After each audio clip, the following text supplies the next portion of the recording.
जी जनाब, डिस्पोजल से रिलेटेड ये प्रैक्टिस क्वेश्चन देखते हैं जी। क्वेश्चन है a non current asset cost 96,000, इसकी कॉस्ट बता दी उन्होंने। ठीक है जी, कॉस्ट हमें चाहिए होती है, वो उसने हमें बता दी। Was purchased on 1 June year 1, right? Okay, it is expected, it has expected useful life of 5 years and expected residual value of 16,000 rupees. The asset is depreciated by the straight line method. Okay. Urdu में बोलने की जरूरत नहीं है, आपको सारी बातें समझ आ गई। हम लोग आगे चलते हैं। Asset was sold on 1 September year 3, right? यहाँ से अब मजे की इंफॉर्मेशन शुरू होने लगी है कि ये एसेट जो है वो 1 सितंबर ईयर 3 में सेल किया और उसकी जो सेल प्राइस आपको मिली that was 68,000 rupees. No disposal cost. ठीक है जी। It is the company's policy to charge depreciation on a monthly basis. Monthly depreciation charge होगी। The financial year runs from 1 January to 31 December, यानी कि आपका जो year end है वो है जनाब 31 December. Create the disposal account and pass the necessary entries to record the disposal in the year of disposal. Right?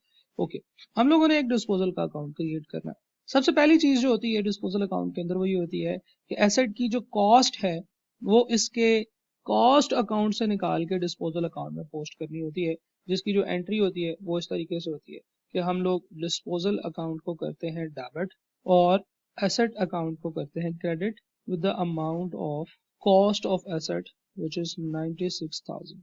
तो हम लोग एसेट के अकाउंट से डिस्पोजल अकाउंट को डेबिट कर रहे होंगे 96,000 से।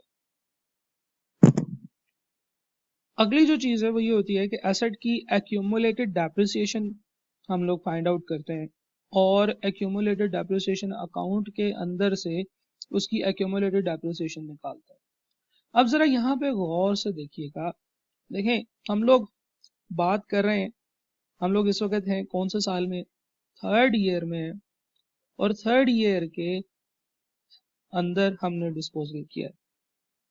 इसका मतलब ये है कि इस एसेट के ऊपर ईयर 1 में कुछ डेप्रिसिएशन चार्ज हुई होगी, ईयर 2 में कुछ डेप्रिसिएशन चार्ज हुई होगी और ईयर 3 की डेप्रिसिएशन, गौर से सुनिएगा, अभी चार्ज होनी है। राइट? डेप्रिसिएशन हम कब चार्ज करते हैं? हम डेप्रिसिएशन चार्ज करते हैं ईयर एंड के ऊपर। ईयर एंड हमारा कब है? 31 दिसंबर को है।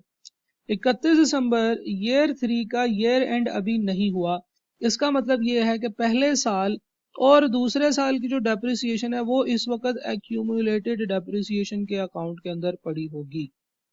राइट? तीसरे साल की डेप्रिसिएशन अभी एक्यूमुलेटेड डेप्रिसिएशन के अकाउंट में नहीं पड़ी होगी। तो अगर मैं यहां से आपको ये कहूं कि वर्क बैक करें कि एक्यूमुलेटेड डेप्रिसिएशन के अकाउंट के अंदर इस एसेट से रिलेटेड कितनी एक्यूमुलेटेड डेप्रिसिएशन पड़ी होगी, तो वो पड़ी होगी ईयर 1 की और ईयर 2 की। राइट? ईयर 1 ईयर 2 से आपने कंफ्यूज नहीं होना, ये डाटा बताने का तरीका है। एग्जामिनर ऐसे भी कह सकता था कि 1 जून 2001 और फिर कहता है कि जी 1 सितंबर 2003 को जो है ना वो सेल हुआ। तो आपने उसको ऐसे ही अज्यूम करना है कि ईयर 1 मीन्स कि जी ईयर फर्स्ट ईयर और ईयर 3 का मतलब ये है कि तीसरा साल। अच्छा, जहां तक बात है एक्यूमुलेटेड डेप्रिसिएशन की, तो पहले साल इस एसेट के ऊपर कितनी डेप्रिसिएशन चार्ज हुई होगी ये हमें कैसे पता चलेगा?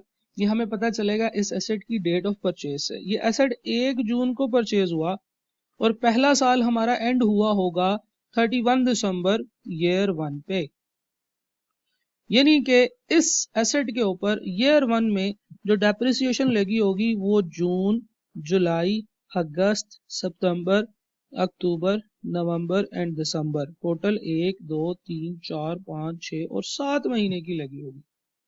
राइट? तो हम लोग कह सकते हैं कि इस एसेट के ऊपर जो डेप्रिसिएशन ईयर 1 में लगी होगी वो 7 महीनों की लगी होगी। तो इसकी डेप्रिसिएशन हम लोग फाइंड कर लेते हैं। स्ट्रेट लाइन मेथड है, मंथली बेसिस पे डेप्रिसिएशन फाइंड आउट करनी है। तो हमारे पास जो फॉर्मूला होता है वो होता है जी cost minus residual value. 96,000 is the cost. इसकी जो रेजिडुअल वैल्यू है वो कितनी है जनाब? 16,000 इंटू 1 ओवर यूजफुल लाइफ का फॉर्मूला हम लोग लगाते होते हैं जी। 1 ओवर यूजफुल लाइफ है जी 5 years। तो ये जनाब हमारे पास पूरे एक साल की यानी कि 12 महीनों की डेप्रिसिएशन आ जाएगी, विच इज 80,000 डिवाइडेड बाय 5। तो एक साल की जो आपकी डेप्रिसिएशन आ गई है वो 16,000 है। लेकिन क्या ईयर 1 में पूरी एक साल की डेप्रिसिएशन लगी है? ऐसे नहीं है। ईयर 1 में 7 महीनों की डेप्रिसिएशन लगी है। तो ईयर 1 की जो डेप्रिसिएशन होगी वो होगी 16,000 मल्टीप्लाई बाय 7 डिवाइडेड बाय 12, यानी कि जो ईयर 1 में इसकी डेप्रिसिएशन चार्ज हुई होगी वो हुई होगी 2,333, राइट। और ईयर 2 में जो इसकी डेप्रिसिएशन चार्ज हुई होगी वो भी पूरी की पूरी 16,000 रुपये चार्ज हुई होगी, क्योंकि स्ट्रेट लाइन मेथड है और हमें पता है कि टोटल जो डेप्रिसिएशन एक एसेट की होती है वो पूरे एक साल की वो इतनी बनती है जो आप इस फॉर्मूला से निकालते हैं। स्ट्रेट लाइन मेथड में डेप्रिसिएशन हर साल सेम रहती है। तो जनाब गौर से देखिएगा, जो बात मैं आपको बताना चाह रहा हूँ वो ये है कि एक्यूमुलेटेड डेप्रिसिएशन के अकाउंट के अंदर तमाम एसेट्स की एक्यूमुलेटेड डेप्रिसिएशन आ रही होती है, जो कि करंट ईयर जिस साल में आप उसको कैलकुलेट करते हैं उसके शुरू तक आ रही होती है। तो जब हम ईयर 3 में खड़े हैं तो हमारी एक्यूमुलेटेड डेप्रिसिएशन के अकाउंट के अंदर इस एसेट से रिलेटेड जो डेप्रिसिएशन आ रही होगी that will be equal to 25,333। यहाँ पे ये चीज ज़हन में रहे कि ईयर 3 की डेप्रिसिएशन अभी कैलकुलेट ही नहीं हुई और ना ही वो कैलकुलेट होके एक्यूमुलेटेड डेप्रिसिएशन में गई है, क्योंकि अगर एसेट जो है वो सेल ना हो तो हम लोग क्या करते होते हैं, उसकी डेप्रिसिएशन ईयर एंड पे कैलकुलेट करके चार्ज करते होते हैं। लेकिन यहाँ पे एसेट तो सेल हो गया है 1 सितंबर को और 1 सितंबर पे खड़े होके हम इसका डिस्पोजल अकाउंट बना रहे हैं। तो हमें सबसे पहले इस एसेट की जो ईयर 3 में ये जो यूज हुआ है 1 सितंबर को अगर सेल हुआ है तो समझ लें कि ये 8 मंथ्स जो है ये एसेट आपका यूज हुआ है, तो इसकी 8 महीनों की डेप्रिसिएशन चार्ज करनी चाहिए ईयर 3 के अंदर। और वो ईयर 3 की जो डेप्रिसिएशन इसकी चार्ज करेंगे हम लोग, उसकी एंट्री भी करनी पड़ेगी, क्योंकि अभी तक सिर्फ ईयर 2 तक की डेप्रिसिएशन जो है वो चार्ज हुई है। तो सबसे पहले हम लोग इस एसेट की ईयर 3 की एंट्री करेंगे। ईयर 3 की जो एंट्री होगी वो ये होगी कि हम लोग इसकी ईयर 3 की डेप्रिसिएशन फाइंड आउट करेंगे, जो कि बिल्कुल वैसे ही होगी। ईयर 3 की जो डेप्रिसिएशन है that is 96,000 minus 16,000 into 1/5 multiply by 8/12, right. यानी कि ये 8 महीने तक पूरे साल में यूज हुआ है। तो ईयर 3 की जो डेप्रिसिएशन बनेगी इसकी पहले तो हमें एंट्री करनी पड़ेगी, क्या? Depreciation account debit, accumulated depreciation account credit, यानी कि डेप्रिसिएशन का एक्सपेंस हम लोग इसको पोस्ट करेंगे। तो ये हमारे पास जो डेप्रिसिएशन ईयर 3 की बनेगी that will be equal to 10,667 बन रही है।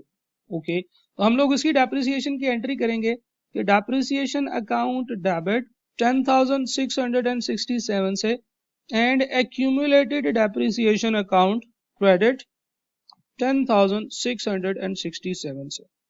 अब हमारे पास एक्यूमुलेटेड डेप्रिसिएशन अकाउंट के अंदर जो इसका बैलेंस हो गया 25,333 ओपनिंग था, 10,667 का इस दफा एंट्री हो गई, यानी कि ये टोटल बनते हैं 36,000 रुपीज जो एक्यूमुलेटेड डेप्रिसिएशन अकाउंट के अंदर इस एसेट से मुतालिक आ रही थी जो हमने सेल किया है, राइट। अब हम उसकी एंट्री कर देंगे, क्योंकि हम लोगों ने उसकी डेप्रिसिएशन कहाँ तक फाइंड कर ली है, डेट ऑफ डिस्पोजल तक एक्यूमुलेटेड डेप्रिसिएशन के अकाउंट के अंदर उसकी डेप्रिसिएशन आ गई है। तो हम लोग एंट्री करेंगे accumulated depreciation account debit and disposal account credit with the amount 36,000 rupees, right.